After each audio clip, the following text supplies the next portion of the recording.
Hey, it's Rick with Responder Support Services again. And it's time for another video in our series on managing stress in prolonged incidents. I think this is video number 6 in our series. And the topic today is hydration or tactical hydration. When we're in prolonged incidents that are high stress, we tend to forget about ourselves. We get distracted really easily. And one of the things that we will forget about is taking care of ourselves, especially around hydration. We won't notice that we're getting thirsty. I heard someone in the EOC last week mention that he noticed that he was dehydrated. So that was kind of proof and a prompt for me to do this video. Water, as we all know, is essential for many reasons. And it's so easy to fix when we're not getting enough of it. Every organ in the body, including the brain, depends on water to function properly. And the whole stress hydration thing kind of works as a two-way street. It works in both directions. Stress causes dehydration. Dehydration causes stress. Some people would call that a positive feedback loop. And when we're working in high stress conditions for prolonged periods, we need to plan our hydration. We need to do tactical hydration.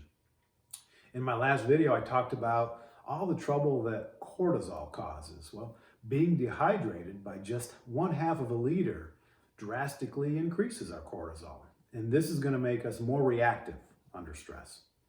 And if you notice that you're thirsty, you're already way too dehydrated. So under normal circumstances, on good days, the daily recommendation is 1/2 ounce of water per pound of body weight.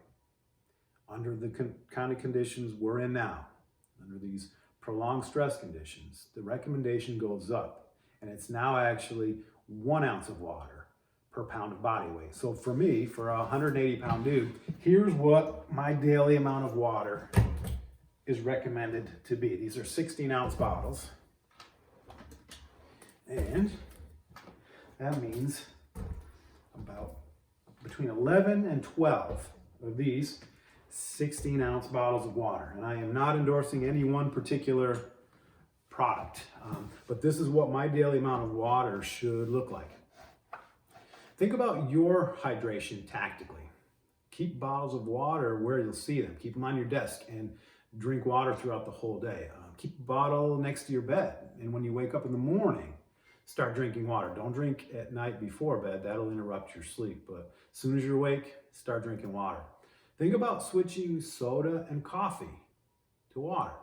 Soda and coffee, they act as a diuretic and they'll dehydrate us even further. Shoot for positive hydration status. It's going to help maintain resilience to stress. Not giving the body the fluid it needs is going to put additional and unnecessary stress on it and even cause adrenal fatigue, which is going to be a topic of an upcoming video.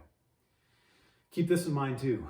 When we're dehydrated, the blood supply to that frontal cortex of our brain is restricted. Remember, the frontal cortex is where all of our critical thinking and emotional processes happen.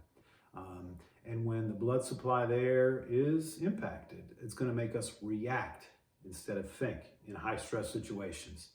So drink before you're thirsty, think tactically about your hydration, and this is one way to kind of stay ahead of the stress that's going to be compounding. So reach out to us if you have further questions or if you want to come in and make an appointment and talk to us about your particular struggles. 828-333-5708. See you next time.